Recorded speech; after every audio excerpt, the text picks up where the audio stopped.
li nga xam ni moo daal nekk dossier Mame Mbaye Niang alors ce dossier c'est purement privé entre deux individus alors liñ ci mën a jàpp bokk na ci dañoo gis ni sur le droit est dit normalement Ousmane Sonko warta mën a nekk candidat fii ak 5 ans 2030 rek la war a mën a bokkaat ci élection après 1 an après élection présidentielle yi war a am 2029 mais la question que je pose mooy que ni ñeneen ñi wax ni il est éligible war na mën a bokk ci élection justement ñoom ban droit la ñu jàng parce que ku ci nekk yaa ngi jël droit di ko analyser selon yow ni mu la arrangé. droit bi leen seen ndey ak seen baay fayal dañ koo baax jël droit wu far xam nga droit wu far da la ñuy wax droit boo xam ne dañoo far yëf yi moom teenu tam droit wu far daal. laa dégg ñuy wax ñu beneen droit bi nga xam ne seen ndey da leen a dugal ca école yi ñu jàng ba yegg université ba jàng droit. droit wu far ak droit wu bëgg pos wala droit wu nulaar. jànguñu lañu war a jàng ca université ba waaye ku xam ne ñun ñi nulaar yi ñun ñi waxuma la sax nulaar mais ñun ñi jàngul droit sax xam nañ ne.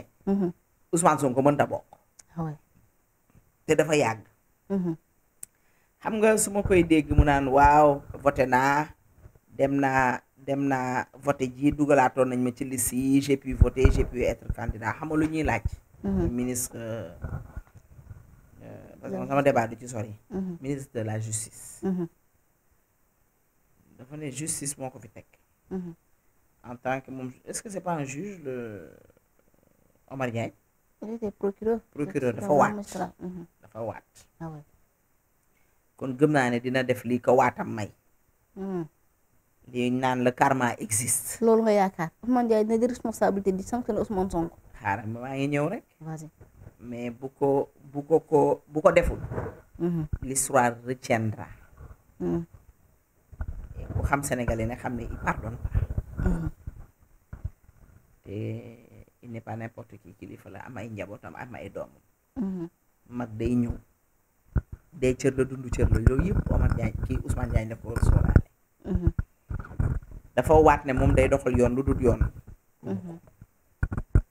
Barthélémy Dias lii dal Ousmane Sonko nii ñu àtte ko bërki démb yàggul taxawul une semaine 2 semaines jëlee nañ ko ci postam député bari ñu jógaat dem ca mairie ba.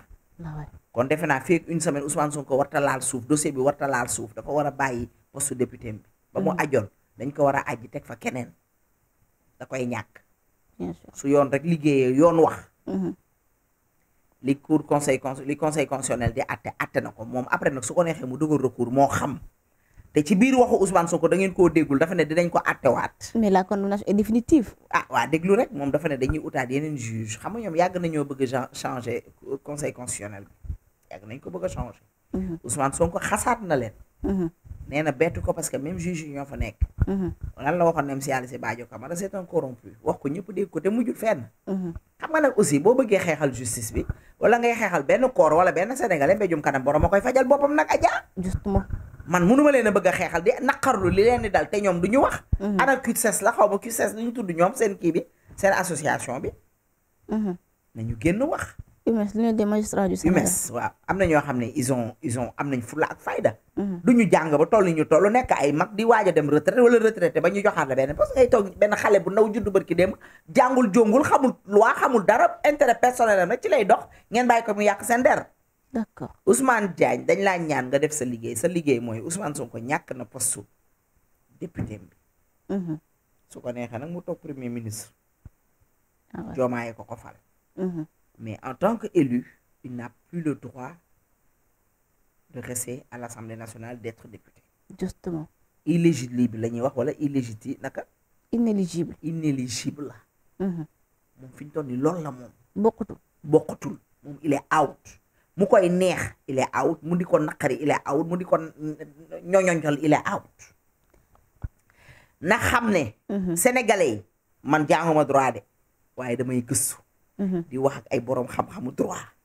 Ousmane Sonko dossier Adji Sarr moom ak Adji Sarr la. c'est pas Ousmane Sonko et l'État. c'est un dossier privé. moom ak Mame Mbaye Niang Mame Mbaye Niang la fenal. Mame Mbaye Niang la wax ne dafa def nangam ak nangam ak nangam. wax lu dul dëgg tax ñu jël ko amende ko 200 millions. daan ko 6 mois. xaw ma xam est-ce il faut que sénégalais comprendre c'est entre deux sénégalais. man tey su ma tooñee état waaw léegi le cas de Bachir Fofana. kan la tooñ ñu ne du assemblée nationale la tooñ. du ñëpp nee nañ procureur warta autosaisiru. El Malick warta porte plainte wax nañ loolu non. bien sûr nee nañ am na koo xam loo xam ne moo organisation boo xam ne mi ngi biir assemblée nationale ñooñu ñoo war a porte plainte. bien sûr noonu rek la demee. l'histoire de Ousmane Sonko je me répète encore une fois c'est deux Sénégalais. man tey seen Ousmane Sonko su ma ko saaga woon wala ma wax ko lu ma ko warta wax man ak Ousmane Sonko la. bien sûr. si c'est le premier ministre c'est une autorité. dafa am lu ko yoon may. justement. il faut que les Sénégalais savent faire la part des choses. tey suñu toogoon tese woon ci mbedd ñu xeex. tey du journaliste bi la ñuy àtte. da ngay dégg rek ñu ne benn journaliste moo doon xeex ak Ndeye Sow.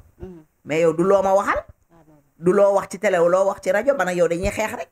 wala danga maa waxal loo xam ñu dem ci yoon. noonu la histoire bi demee. toujours on a toujours dit que c'est entre deux Sénégalais. kon loi d'amnistie bi yóbbaale wu ko amnistie bi nga xam ne nag yéen bëggoo leen ko woon. yaakaar naa ne waroo leen ci mën a am soxla. Ousmane Sonko tu es out Ousmane Sonko munoo bokk goreel Diomaye sa nawle la. Diomaye nawleem la. Diomaye mooy le président de la République. war na rusa wax sax ne. man damay doon candidat. waaye léegi su Diomaye bëggaatee doon candidat parce que Pastef du am ñaari candidat. non non. Pastef du am ñaari candidat. à moins que comme ni ma jàngee Pastef nga xam ne c'est divisé. les pro Diomaye. les pro Sonko. les pro El Malick. les pro Tahirou Sarr politicien. les pro Abass Fall. parce que ku ci nekk am nga koo xam ne kooku nga àndal. ils sont éparpillés ils sont divisés. na Diomaye di gëstu di gestu di xool ginnaawam. exactement. ma damaa tiital Diomaye trop nay gëstu di xool ginnaaw. parce que ki nga xam ne da nga fa teg premier ministre kooku di xalaat 2029 te 2029 ñëwagul mu war a liggéey. war a concentré wu ci liggéeyam war a nekk am hauteur wala am la grandeur. amu ci benn ci loolu Diomaye na xoolaat toogaayam. na bàyyi xel ci boppam na ñaaw njot. mais Diomaye wóolu na waa ji ba ne ko xoolal sama siis bi. loolu rek ngeen yaakaar loolu ca commencement bala woon rek. boobu toogagul bu baax boobu riijoogul bu baax. d'accord waaw boobu ñamagul la saveur d'être président d'être le premier homme du Sénégal. être à la tête. avoir des premières dames. boobu jabar yi ñaanaguñu première dame ñamaguñu première dame. waxuma la sax Diomaye mais ces femmes ne vont pas laisser aux femmes de Ousmane Sonko de devenir des premières dames. et li ma dégg loo xam ne. man ci waxu Ousmane Sonko franchement. saa yi ma yaakaaree ne am naa yaakaar ci Ousmane Sonko ne changé na. il prend de la hauteur il a grandi nekkete non Ousmane ne prendra jamais de la hauteur. sama benn kër bi sax dañ ko bëggoon a jël kan moo ko bëggoon a jël. mais yoon moo la daan. huissier day ñëw constaté xool kër gi. Macky Sall moo ko bëggoon a jël lu ci yoon a Macky Sall da ngaa wax ak Macky Sall. yow Macky Sall bu la plaintoon nga yàqu. yow Macky Sall bu la plaintoon kaso ba nga nekk doo fa génn. parce que nag y avait de quoi nag mu plainte la. Macky Sall ak amoon lu mu la plainté. ci lan la koy plainte. bëri na. Ousmane Sonko depuis ci opposition Macky Sall rek la amee. lu ñaaw Macky Sall. lu bon Macky Sall lu xasaw Macky Sall lu ñaaw lu ne Macky teg na ko ci Macky Sall ak i njabootam ak ñi mu àndal. su nekkoon dugal kaso rek ci Macky Sall kon heure bi kenn waxatu ko moom da du nekk lenn ci lenn. on parle du chef de l'État. li Ousmane Sonko wax Macky Sall man naa ko wax Diomaye seet ba xam fi ma toog ni duñ ma jël si. man naa wax ne Diomaye nañ ko fekk pale def ko ni Samuel Doe nga xool ba xam man duñ ma jël si. man loolu rek naa ko wax Diomaye xool ba xam duñ ma jël si. te pourtant Ousmane Sonko wax na ko dara fekk ko ci. pourtant moom la ñu wax ne Abdou Nguer dafa wax ay propos naka am na lu ñu tuddee propos Abdou Nguer yi te Abdou Nguer li mu wax dafa li mu wax la wax rek dafa nekk moom bu yor bu ñu ko joxoon fetal mu jam Ousmane Sonko parce que dafa ne day jógee fële jógee Casamance ñëw ñu ray si kii. Macky Sall ray si Macky Sall ñu def ko boo ko defee ni Samuel Doe koy mooy da nga koo ray si. bien sûr loolu kay noonu rek la tudd. exactement tudd neneen mu bëgg fee nekk xam nga aussi on n'a pas besoin d'un premier ministre pleurnichard. on n'a pas besoin d'un premier ministre qui se lamente. yoon mais acceptel et de la grandeur et de la hauteur. Justement. Mais on est la risée ñëpp a ngi koy waxtaanee dans l'international, que ce soit européenne, que ce soit africaine, que ce soit Asie. d'accord. Il faut que Ousmane Sonko xam ne. Il est le premier ministre du Sénégal bu ko attanut xam nga aussi bien vrai que des fois dañ lay jox loo xam ne chemise wala manteau wala t-shirt boo xam ne dafa ëpp say épaule soo ko attanut da nga koy delloo ne ko Diomaye wax dëgg yàlla li nga ma defal honneur la teraanga la. mais utal keneen man je demande la démission, je réclame la démission de Ousmane Sonko peut-être Diomaye du ko dàq mais lui il doit démissionner. ah mais yéen tamit nag. non mais il n'est pas à la hauteur. pourquoi non cette il n'est pas à la acharnement sur hauteur Ousmane Sonko toog naan sama kër gi dañ ko waroon nangu sama kër gi sax mais suñu yoon da cee nekk bu nekkee say jabar la gën a liggéey ndey ak say doom ñoo la ëpp ñaan nga jël kër gi may leen wàcc nga. ah ouais. nee na kër gi nekk si te kër gi may na leen. bu subaa ñu ne kër gi tay la nañ ko bu subaa ñu ne kër gi may nañ ko ban moo ciy dëgg. ban moo ciy dëgg. dañoo bëgg a xam ne dañoo naroon nangu sama benn kër gi di yërëmtalu Ousmane Sonko damm loos. benn kër non. benn kër ma sama Ousmane ñàkk Sonko yow mii est-ce que bokkoon ci groupe Daaray Kocc wala jamonoy tay non Ousmane Sonko mii président assemblée président Pastef est-ce que bokkul woon ci groupe bu jamonoy tay wala Daaray Kocc wala ñoom saa neex. parce que waaw sama benn kër bi ma am may naa ko sama turu doom yi yow na nga ko séddalee sax da yow na nga ko séddalee daa neex samay turu doom laa ko def. samay turu jabar sama yow na nga ko séddalee neex na di. ah ouais. kon kay jabar yi ku mu neex nga dem ndax sa tur xas na am nga kër ba pare. moom day te moom ci àdduna mën na waat loxo ci kaami ne benn kër boobu la am. dégg nañ ñëpp dégg nañ li ma jambal jaañ wax. ko loolu da la wax. Casamance amu fa kër. ah damay laaj rek ba xam Ousmane yow Casamance amoo fa kër wala amoo kër Casamance fi nga doon nekk Casamance fan la kon dañ la doon héberger. xëy na kër yaayam loolu kër papam.